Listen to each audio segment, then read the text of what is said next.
नमस्कार मित्रांनो, आपला मित्र उदयलाल आता आपल्या सर्वांसाठी घेऊन आलाय शेती मित्राच्या माध्यमातून नवीन व्हिडिओ पाहणाऱ्या सर्व शेतकरी मित्रांचे करतो खूप खूप स्वागत। शेतकरी मित्रांनो, आपल्या सर्वांच्या मनातील सध्याचा हा लाख मोलाचा सवाल की देशांतर्गत बाजारामध्ये सोयाबीनच्या दरात येऊ घातलेली तेजी अखेर कुणी रोखली। सध्याचा हा लाख मोलाचा सवाल की देशांतर्गत बाजारामध्ये सोयाबीनच्या दरात येऊ घातलेली तेजी अखेर कुणी रोखली। जर या महत्त्वाच्या प्रश्नाचा आपल्यासारख्या सामान्य कास्तकार बांधवांना जाणून घ्यायचा असेल सविस्तर उत्तर, तर आता आपण सर्वांनी व्हिडिओ सुरुवातीपासून शेवटपर्यंत पाहायलाच हवा। व्हिडिओ सुरुवातीपासून शेवटपर्यंत पाहत असताना जर आपल्याला आवडला तर लाईक करा, इतर कास्तकार बांधवांपर्यंत पाठवण्यासाठी शेअर करा, चॅनलला सबस्क्राईब करून नोटिफिकेशन बेल ऑल करा, यामुळे येणारा प्रत्येक व्हिडिओ आपणास मिळत राहतो सतत। शेतकरी मित्रांनो, आपल्या सर्वांच्या मनातील सध्याच्या कंडिशनचा हा लाख मोलाचा सवाल की देशांतर्गत बाजारामध्ये सोयाबीनच्या दरात येऊ घातलेली तेजी अखेर कुणी रोखली। जर या महत्त्वाच्या प्रश्नाचा आपल्यासारख्या सामान्य कास्तकार बांधवांना जाणून घ्यायचा असेल सविस्तर व अचूक उत्तर, तर याच्यासाठी आता आपण सर्वांनी व्हिडिओ एकदा सुरुवातीपासून शेवटपर्यंत पाहायलाच हवा, ज्याच्यामुळे तुमच्या मनात निर्माण झालेल्या सर्वात महत्त्वाच्या प्रश्नाचं सविस्तर व अचूक उत्तर आपणास आता या ठिकाणी मिळून जाईल। तर चला मित्रांनो, आता बघूयात की देशांतर्गत बाजारामध्ये सोयाबीनच्या दरात येऊ घातलेली तेजी अखेर कुणी या ठिकाणी रोखली। जर या प्रश्नाचं उत्तर जाणून घ्यायचं असेल तर सध्याच्या कंडिशनला देशांतर्गत बाजारामध्ये असणारी सोयाबीनची दर पातळी पहा।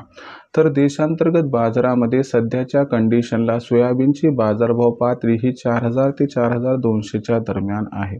येथून मागच्या जर 10 ते 12 दिवसांचा विचार केला तर देशांतर्गत बाजारामध्ये सोयाबीनची दर पातळी ही 4200 ते 4400च्या दरम्यान होती।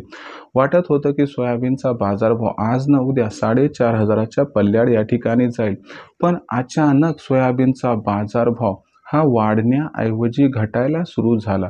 मग असं काय घडलं की ज्याच्यामुळे देशांतर्गत बाजारामध्ये सोयाबीनचा बाजारभाव हा वाढण्याऐवजी घटायला सुरू झालं। मग प्रश्न उद्भवला की अखेर कुणी हे कृत्य केलं आणि अखेर कुणामुळे देशातील बाजारात सोयाबीनच्या भावातील तेजी रोखल्या गेली, या प्रश्नाचं आता आपल्याला सविस्तर उत्तर या ठिकाणी देतो। लक्षात घ्या मित्रांनो, आपल्या सर्वांना या ठिकाणी आठवत असेल तर सरकारने नाफेडद्वारा 19 लाख टन सोयाबीन आपल्याकडून हमीभाव 4892 रुपये प्रति क्विंटल या दराने खरेदी केला आहे आणि सरकारकडे जे 19 लाख टन सोयाबीन आहे ते सोयाबीन सध्याच्या कंडिशनला सरकार मागच्या 8-10 दिवसापासून विक्रीस आणत आहे आणि याच्यामुळे कुठेतरी सोयाबीनच्या दरावरती सध्या दबाव दिसतोय। जो बाजारभाव 4500च्या दिशेने वाटचाल करत होता तो बाजारभाव सध्याच्या कंडिशनला 4000 ते 4200च्या दरम्यान दिसायला लागलाय।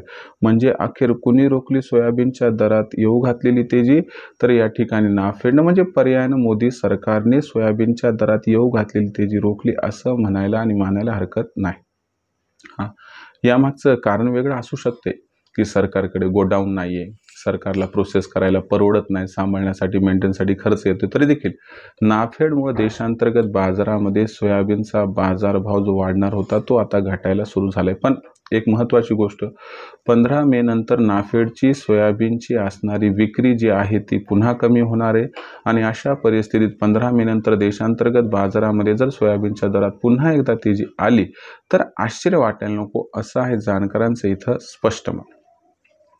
मग विक्रीचा विचार करत असाल तर सध्या सोयाबीनची विक्री न करता 15 मे नंतर सोयाबीनचा भाव 43-44च्या आसपास आला तर तिथं सोयाबीनची विक्री करा, ज्यामुळे होईल आपला 100% या ठिकाणी फायदा। भविष्यात आपल्याला या ठिकाणी भावांतर योजनेचा लाभ मिळवायचा असेल तर जेव्हा केव्हा सोयाबीन विक्री कराल तेव्हा ओरिजिनल पावती घेऊन ठेवा। तर मित्रांनो, भविष्यात देशातील बाजारात सोयाबीनची दर पातळी ही आता कशी राहणार याबद्दल अधिक वाचूक माहिती जाणून घेण्यासाठी पाहत राहा आवडते यूट्यूब चॅनल शेती मित्र। व्हिडिओ आवडला असेल लाईक करा, इतर कास्तकार बांधवांपर्यंत पाठवण्यासाठी शेअर करा, एकदा चॅनलला सबस्क्राईब करून नोटिफिकेशन बेल ऑल करा, यामुळे येणारा प्रत्येक व्हिडिओ आपणास मिळत राहतो सतत।